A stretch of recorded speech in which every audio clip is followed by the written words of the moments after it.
You'll hear a head teacher and a teacher discussing a school camping trip.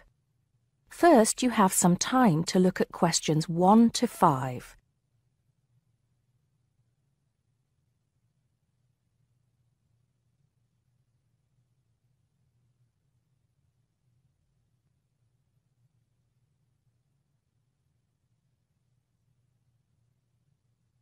Now we shall begin.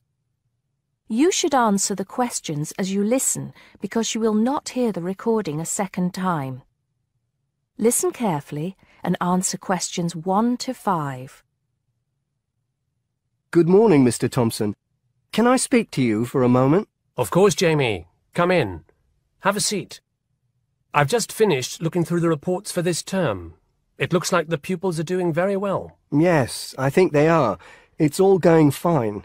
So, Jamie, what's on your mind? Well, I've been thinking about next month's camping trip, the one for Year 10. Yes, we've got it scheduled for the 23rd to the 26th, if I'm not mistaken. Actually, I think it's the 24th to the 27th. Let's just check. Oh, right. Yes, you're right. So... Well, I've been thinking about how we might possibly make this year's event even better than last year's. Not that last year's wasn't great, but... Suggestions for improvement are always welcome, Jamie. So, what have you been thinking about? Well, to tell the truth, I wasn't completely happy with the camp we used last year. It was rather small, and I didn't feel that the grounds were particularly well kept. Go on. I did some searching, and I think I found the perfect spot. It's called Shepton Meadows, and... Is that the campsite in the Lake District? No, actually it's just outside Carlisle. It's a huge site, and it's on a lovely lake, Lake Brant, I believe it's called. Half the site is forested, and the rest, the actual camping area, is grassy. For kids that rarely get to see anything more than concrete, it's ideal. And the facilities are amazing. There's a basketball court, a large pool, and a football pitch. There are well-marked trails through the forest for hiking, and the lake is there for swimming and other water sports. I believe there's even a lifeguard service. That sounds like it might suit our purposes perfectly. Did you happen to find out about availability and cost? Yes, as a matter of fact, I did. I called them yesterday evening, and there are plenty of spots available. And because we're a non-profit organisation, they said they would give me a reduction in the price. If I remember correctly, we paid £5 a head last year. Yes, per night, right? Yes, each child paid £10 for the 2 nights. Well, at this campsite, it's only £4 per night. And they told me that if we had over 50 children, which we do, they could give us a further 10% off. That's very reasonable, isn't it? Well, from what you've told me, I think we should probably go ahead and book. Excellent. I'm sure the children will love it. I'm sure they will. Before you hear the rest of the conversation, you have some time to look at questions 6 to 10.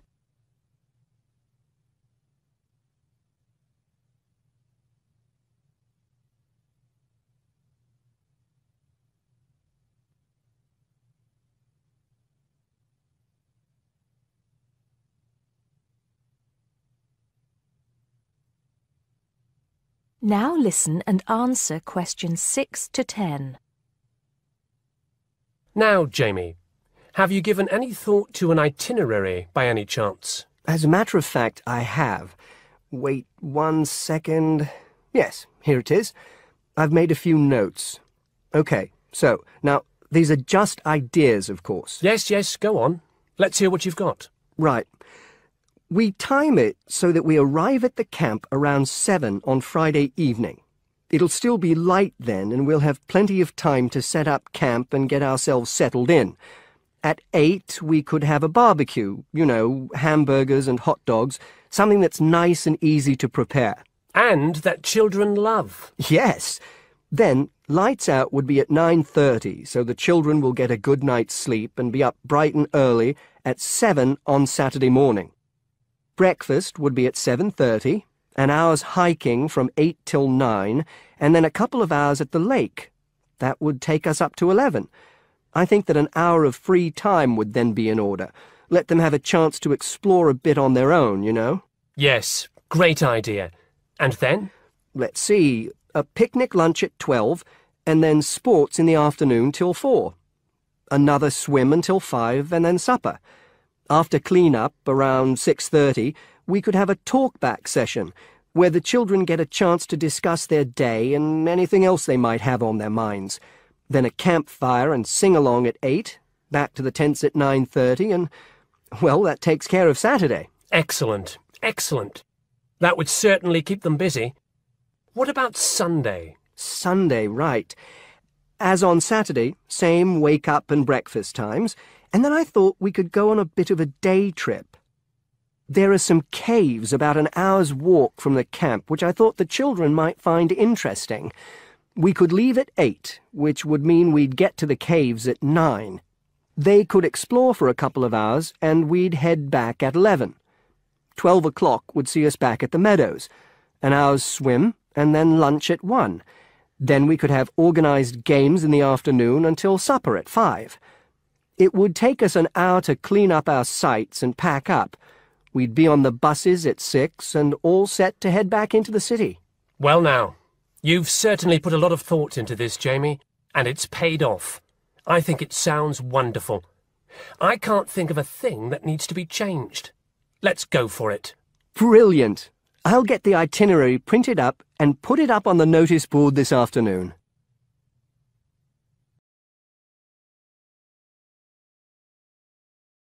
That is the end of part 1. You now have half a minute to check your answers.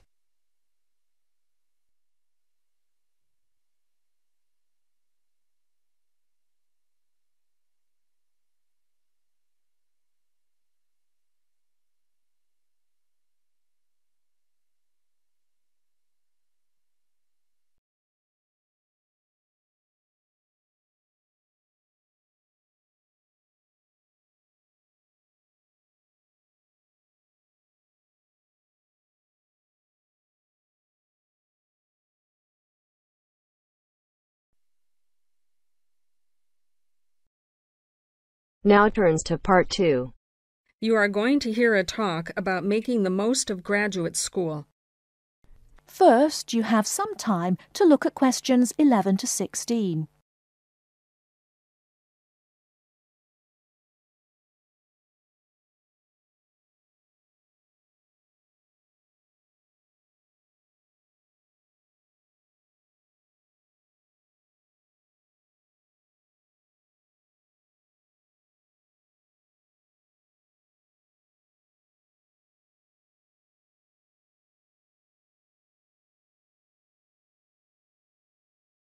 Now, listen carefully and answer questions 11 to 16.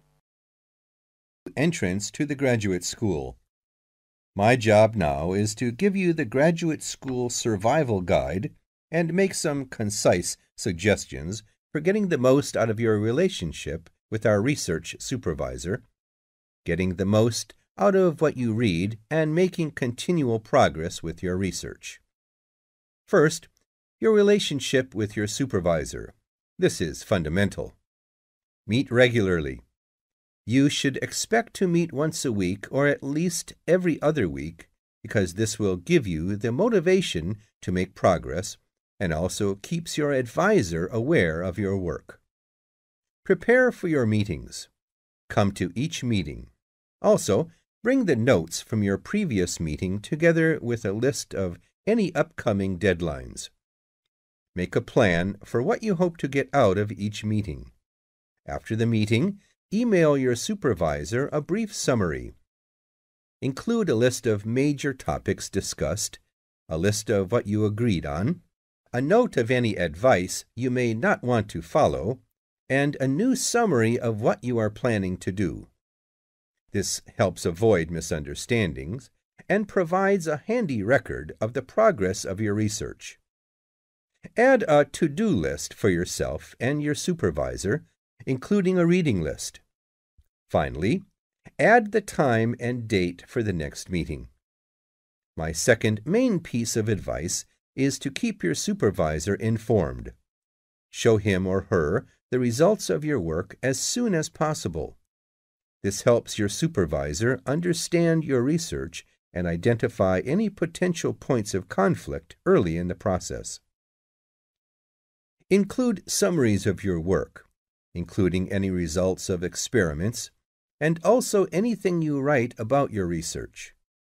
Thirdly, communicate clearly. If you disagree with your advisor, state your objections and concerns clearly and calmly. If you feel that something about your relationship is not working, discuss it with him or her. Whenever possible, suggest steps that they could take to address your concerns.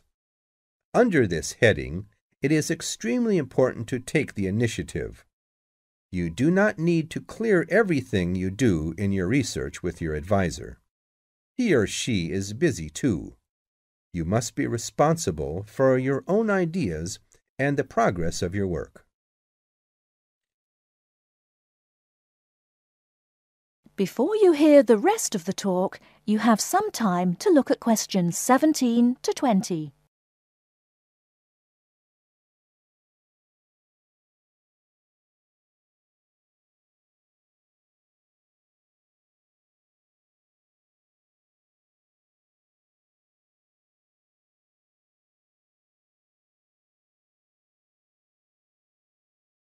Now listen and answer questions 17 to 20.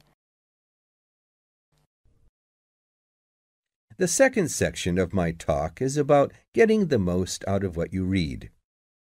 The first principle here is to be organized. Keep an electronic bibliography with notes and pointers to the paper files. Keep and file all the papers you have read. Point 2. Be efficient. Only read what you need to. Start by reading only the conclusion, scanning figures and tables, and looking at their references. Read the other sections only if the paper seems relevant or you think it might help you get a different perspective. Skip the sections you think you already understand. These are often the background and motivation sections. It's of critical importance to take good notes on every paper you find worth reading.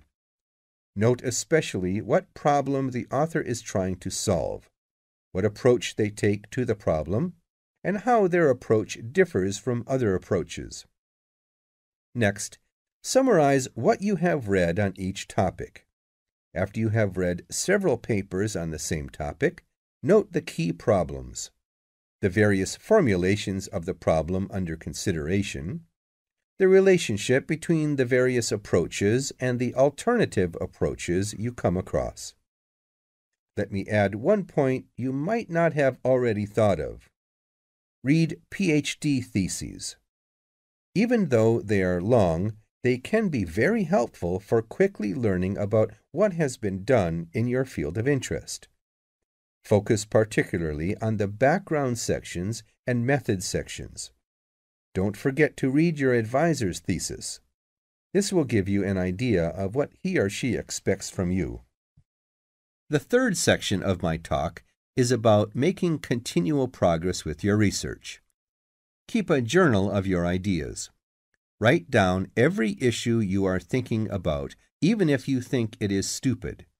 This will help you keep track of your progress and keep you from going round in circles.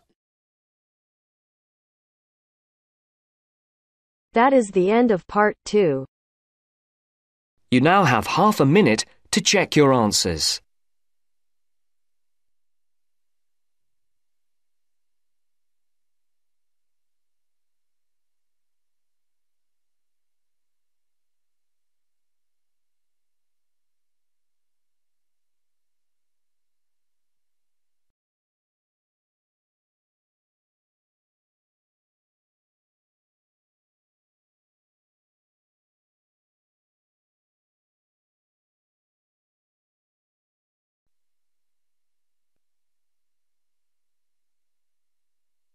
Now turns to part 3. Part 3. You will hear a conversation between a tutor and two students, Amanda and Jake. First, you have some time to look at questions 21 to 25.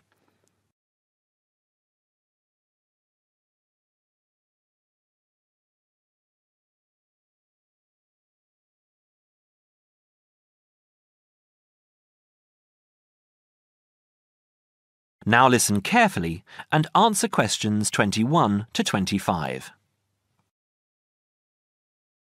So, Jake and Amanda, how did the project go? Very well, I think, Dr. Hinton. I certainly learned a lot and enjoyed myself at the same time. Me too. So, remind me, what was your project about? Basically, what makes successful people? Let's call them top achievers successful. Yes. How are they different from us? What do they do that other less successful people don't do? Interesting. And did you come to any conclusions? Quite a few, actually. Good. Share some with me then. Well, I'd always thought that a top achiever would be the sort of person who would bring work home every night and slave over it. But it appears not. Those types tend to peak early and then go into decline. They become addicted to work itself, with much less concern for results. We found that high achievers were certainly ready to work hard, but within strict limits. They knew how to relax, could leave their work at the office, prized close friends and family life, and spent a healthy amount of time with their children and friends. There's a lesson for us all there. Anyway, go on. It's also very important to choose a career which you enjoy, not just one that pays well or which assures you of a pension many years down the line. Surely that's important though, Amanda. Yes, I agree, but being happy in your work is far more important than anything else. Top achievers spend over 2/3 of their working hours on doing work they truly prefer and only 1/3 on disliked chores. They want internal satisfaction, not just external rewards such as pay rises and promotions. Before you hear the rest of the conversation, you have some time to look at questions 26 to 30.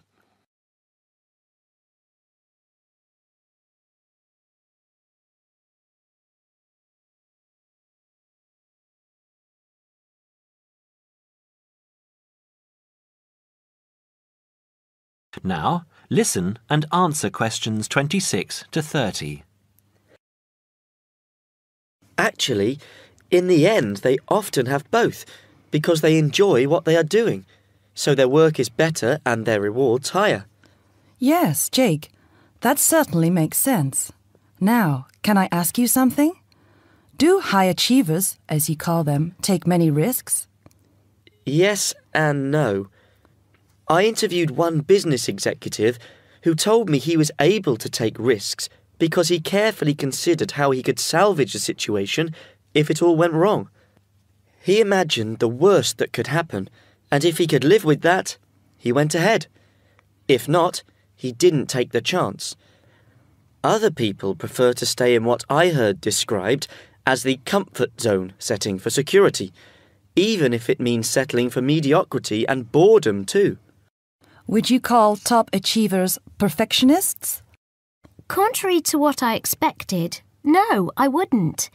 We came to the conclusion that a lot of ambitious and hard-working people are so obsessed with perfection that they actually turn out very little work.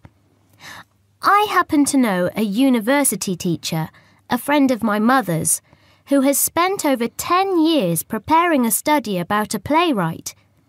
She is so worried that she has missed something, she still hasn't sent the manuscript to a publisher. Meanwhile, the playwright, who was at the height of his fame when the project began, has faded from public view. The woman's study, even if finally published, will interest few people. So, what has this got to do with top achievers? Well, top achievers are almost always free of the compulsion to be perfect. They don't think of their mistakes as failures. Instead, they learn from them, so they can do better next time. Well, would you call them competitive? High performers focus more on bettering their own previous efforts than on beating competitors. In fact, we came to the conclusion that worrying too much about competitors' abilities and possible superiority can be self-defeating. Yes, and we found that top achievers tend to be team players rather than loners. They recognised that groups can solve certain complicated problems better than individuals and are eager to let other people do part of the work. Yes, loners, who are often over-concerned about rivals, can't delegate important work or decision-making. Their performance is limited because they must do everything themselves. Well, it looks as if you two have done a thorough job and learned something into the bargain too. Now, there are just a couple of points I'd like to clarify with you. That is the end of part 3. You now have half a minute to check your answers.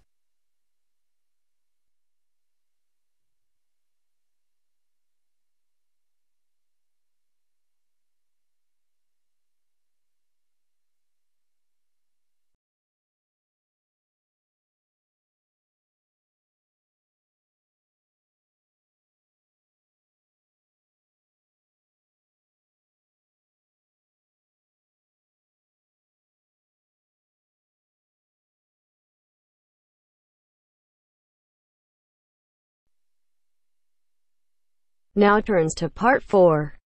Part 4.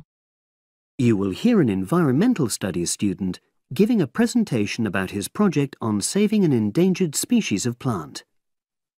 Now you have some time to look at questions 31 to 40.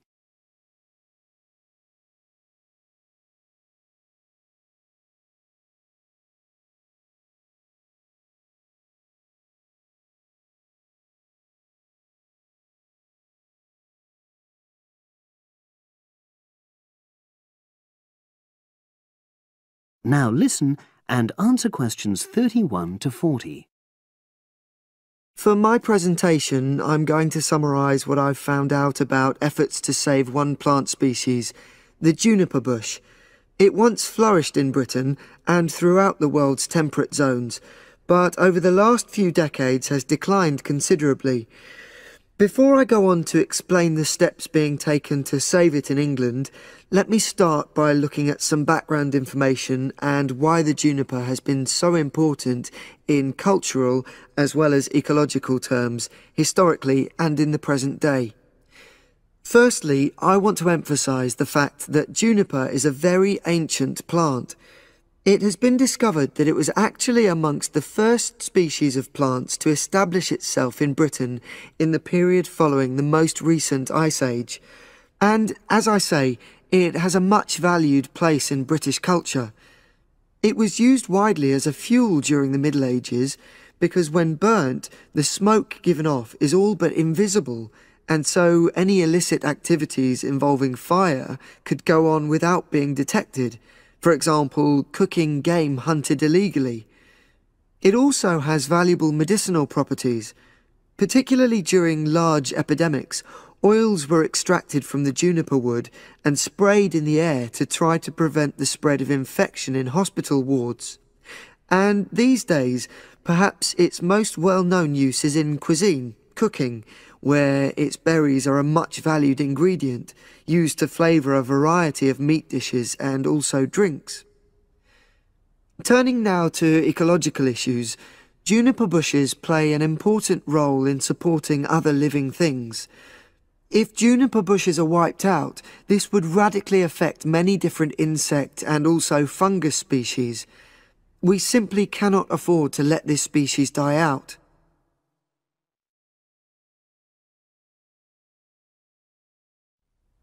So, why is the juniper plant declining at such a rapid rate? Well, a survey conducted in the north and west of Britain in 2004-5 showed that a major problem is the fact that in present-day populations, ratios between the sexes are unbalanced, and without a proper mix of male and female, bushes don't get pollinated. Also, the survey found that in a lot of these populations, the plants are the same age, So this means that bushes grow old and start to die at similar times, leading to swift extinction of whole populations. Now, the charity Plant Life is trying to do something to halt the decline in juniper species. It's currently trying out 2 new major salvage techniques, this time focusing on lowland regions of England. The first thing it's trying is to provide shelters for the seedlings in areas where juniper populations are fairly well established. These, of course, are designed to help protect the plants at their most vulnerable stage. A further measure is that in areas where colonies have all but died out, numbers are being bolstered by the planting of cuttings which have been taken from healthy bushes elsewhere. Now, I hope I've given a clear picture of the problems facing this culturally and ecologically valuable plant, and of the measures being taken by Plant Life to tackle them. If anyone has any questions, I'd be happy. That is the end of part 4. You now have half a minute to check your answers.